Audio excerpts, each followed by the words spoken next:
menjalani sudah berapa tahun Ustazah? Alhamdulillah diberikan amanah untuk menjadi kepala sekolah PKI nanti dari tahun 2019 ya Ustazah ini masuk ke periode kedua. Masya Allah Ustazah. Sudah banyak ya Ustazah pastinya permasalahan-permasalahan, dilema-dilema gitu Ustazah mengenai kejadian-kejadian yang ada di sekolah ini ya Ustazah ya. Baik Ustazah, ini izin minta waktunya Ustazah, ada beberapa pertanyaan yang akan saya ajukan. Ustazah bisa jawab sesuai dengan yang Ustazah alami ya selama menjadi kepala sekolah. Baik Ustazah, selama ini bagaimana Ustazah mengidentifikasi kasus-kasus penyebabkan dilema atau rujukan moral Ustazah?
ingin rasa tahunya itu sudah menjalar kemana-mana.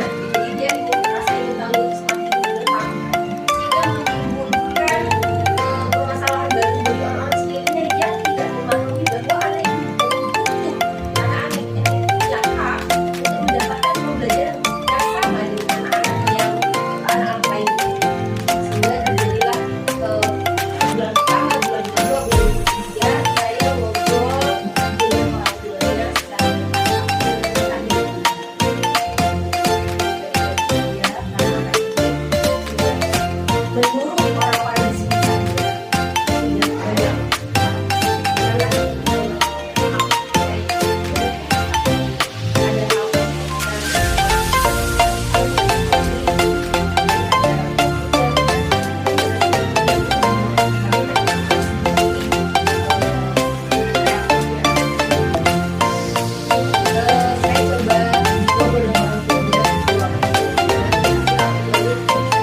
dari permasalahan ini, bagaimana kita menyikapi masalah itu dengan pertama mohon kepada Allah untuk mendapatkan solusinya karena masalah itu dari Allah. Yang kedua, kita berikhtiar totalitas ya untuk mencari untuk mengupgrade diri bagaimana permasalahan ini bisa menjadi mendapatkan solusi yang terbaik, bukan hanya untuk kita tapi untuk lingkungan kita, dan berguna nantinya sampai anak-anak itu nanti bisa bermanfaat bagi teman-teman seusianya, bahkan teman-teman yang punya kebutuhan khusus sama seperti dirinya. Begitu pesan saya. Dalam mengambil keputusan itu Ustazah, pasti ada tantangan-tantangan ya Ustazah. Tantangan yang menurut Ustazah ini berat sekali itu yang seperti apa Ustazah dari cerita Ustazah tadi? Bismillah. Tantangan yang pertama tentunya dari orang tuanya yang tidak mau menerima keputusan yang diberikan oleh sekolah. Kedua, tantangannya adalah mempresentasikan apa yang sudah kita alami ini, terus kita berikan solusinya kepada yayasan, dan alhamdulillah yayasan itu menerima baik dari permasalahan ini dan solusi-solusi yang kita berikan, langkah-langkahnya untuk menolong sesama yang Allah berikan, karena kita juga nggak mau anak-anak itu terbengkalai, karena banyak sekali contoh anak-anak istimewa itu justru menjadi anak sangat-sangat istimewa banget.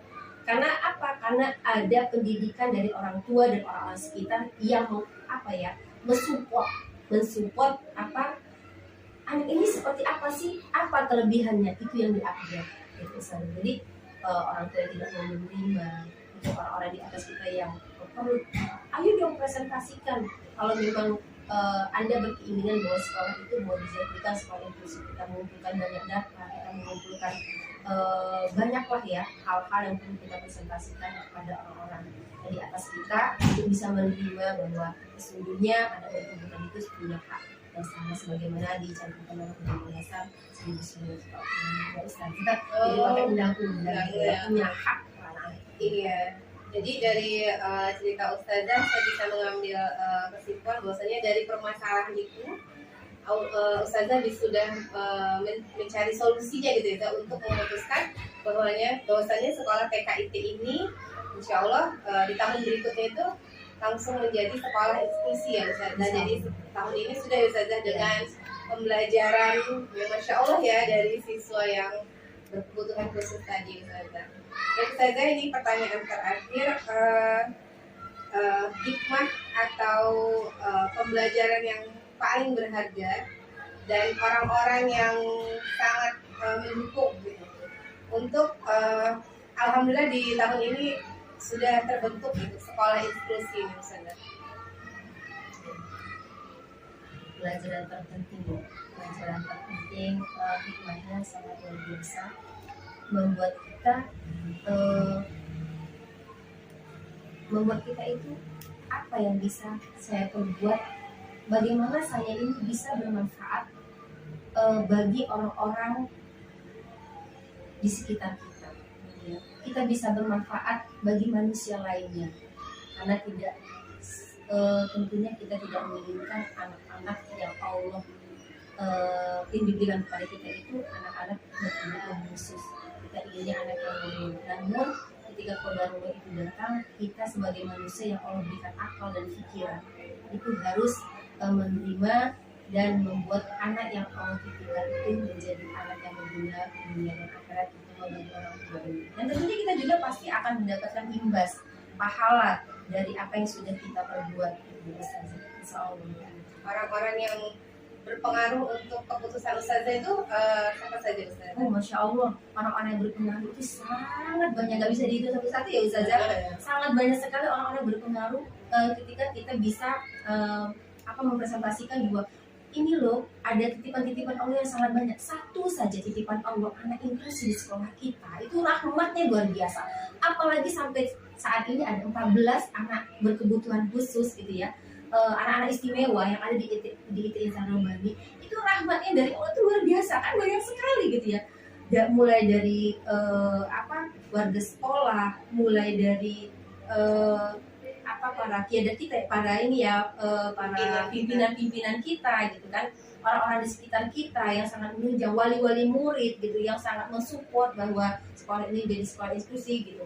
Jadi sebenarnya banyak sekali orang-orang yang sangat berjasa dengan kita memproklamirkan ya, insya Allah membuat bahwa Bismillah, insya Allah kita menjadi sekolah inklusi gitu, untuk menaungi anak-anak yang hak dan sama untuk hidup dan masyarakat kita, tidak untuk dieksploitasi. Baik Ustazah, Masya Allah ya Ustazah, berarti ini tahun ini sudah 14 ya Ustazah ya? Ya, 14 anak yang inklusi. Satu semester perjalanan ini bagaimana Ustazah? Kalau tadi kan sebelum kita belajar tentang sekolah eksklusi ada satu dan akhirnya dikembalikan ke orang tua ya Ustazah. Yang 14 ini evaluasinya Ustazah sampai sejauh ini 6 bulan ini bagaimana Ustazah? Apakah alhamdulillah berjalan atau seperti apa? Belajar dari tahun kemarin yang akhirnya dipulangkan dengan hati yang sangat menangis ke Allah, ya Allah, rasanya diri ini tidak berarti apa-apa ketika tidak bisa menolong orang lain, padahal orang itu adalah kita menolong juga. Nah, ketika tahun ini ada 14 orang anak, dari hasil observasi para psikolog bahwa anak-anak ini perlu di-upgrade dan banyak hal dan aspeknya yang nilainya itu di bawah 2, ada 1, ada 0 gitu ya. Nah, saat ini ke-14 anak tersebut itu sudah sangat luar biasa. Ya, di bulan pertama kita banyak sekali hal yang perlu kita lakukan karena memang ada dari 14 anak ini banyak sekali yang perlu kita step by step ya, ketemu dengan orang tua, kompetensi para guru yang harus di-upgrade, data anak-anak itu yang harus dipelajari oleh para ustazah-ustazahnya, bagaimana nanti anak-anak itu akan diberikan pembelajaran yang di ruang yang sama dengan anak-anak yang normal gitu, dengan anak-anak yang normal, namun mereka tetap diberikan asesmen khusus untuk mereka. Saat ini sudah hampir semester genap itu mau habis ya Ustazah, sebentar lagi soal 3 sampai 4 bulan lagi semester genap ini akhir ini luar biasa. Laporan dari para ustazah, anak 14 anak ini aspek perkembangannya sudah semuanya itu sudah dibilang hampir sudah mencapai angka 2. Kenapa saya bisa bilang begitu? Anak yang pertama tidak bisa, bahkan tidak pegang gayung di rumahnya itu nggak bisa. Kenapa? Karena semua sudah dilayani, semua fasilitas ada, bahkan buka sepatu pun dia tidak bisa gitu. Semuanya dibantu, Masya Allah ya. Sampai saat ini semua udah bisa dia kerjakan sendiri, bahkan dia sudah berani untuk membaca doa di tempat ketika kita mengumpulkan semua anak 136 orang yang berkumpul bersama kita, bahkan dengan adanya tamu, ada agenda-agenda tamu yang lain itu dia sudah berani tampil. Dan Masya Allah ya, dari 14 anak itu mungkin hanya 2% saja yang memang upgrade itu nanti akan berkelanjutan ke SD. Kalau yang 12 ini insya Allah memang aspek perkembangannya sudah semakin baik. Hanya 2 orang saja yang perlu lagi lebih giat lagi untuk diupgrade. Karena apa? Karena hubungannya dengan orang tua dari soal makan dan sebagainya ini memang belum terjaga. Karena ada anak ini, kenapa saya bilang 2? Ya satu ini anak ADHD. Perlu sangat-sangat memperhatikan dari makanannya, karena kalau makanan dari rumah itu diberikan gandum terlalu banyak, karbohidrat terlalu banyak, minum susu sapi itu terlalu banyak, nanti dia di sekolah dia akan menjadi anak yang banyak ininya, selain aktif dia juga banyak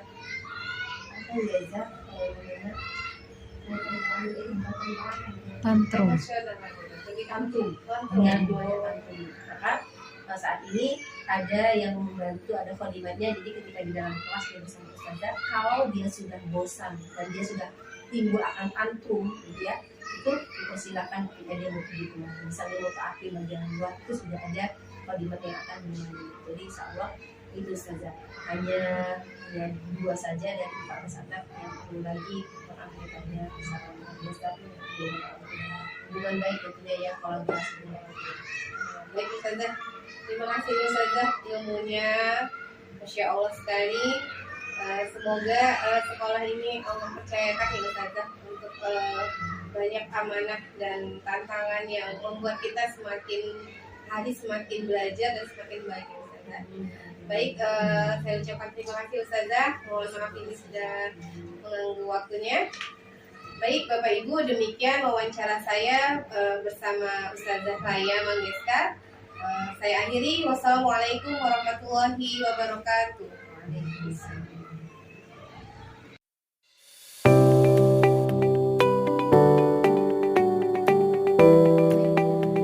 Bismillahirrahmanirrahim. Assalamualaikum warahmatullahi wabarakatuh. Selamat siang Ustazah Maria. Baik Bapak Ibu semuanya, perkenalkan saya Siti dari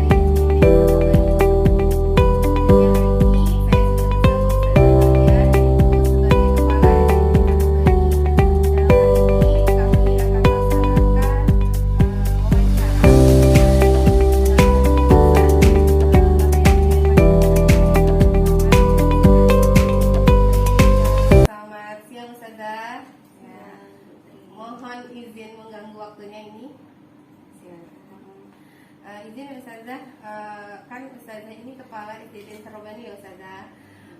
Pasti banyak kebijakan-kebijakan yang Ustazah ambil.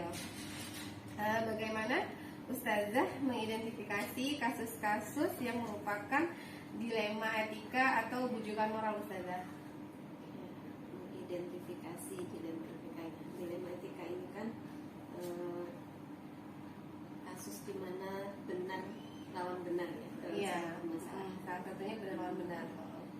Untuk langkah awal identifikasi dilema etika ini tentunya kita mengambil fakta dulu ya. Mengambil fakta di lapangan ini kira-kira tergolong ke dalam dilema etika atau bujukan moral yang bagian berat, ringan ataupun mungkin yang sedang. Setelah diidentifikasi tadi berdasarkan fakta, baru nanti kita lihat orang-orang yang terlibat dalamnya siapa aja untuk mengambil keputusan. Lalu dilaksanakan, ini sudah ada keputusan. Tentunya langkah yang terakhir ada evaluasi dari keputusan yang sudah kita lakukan, kita implementasikan. Baik Ustazah, jadi diidentifikasi dulu ya Ustazah, terus apa benar atau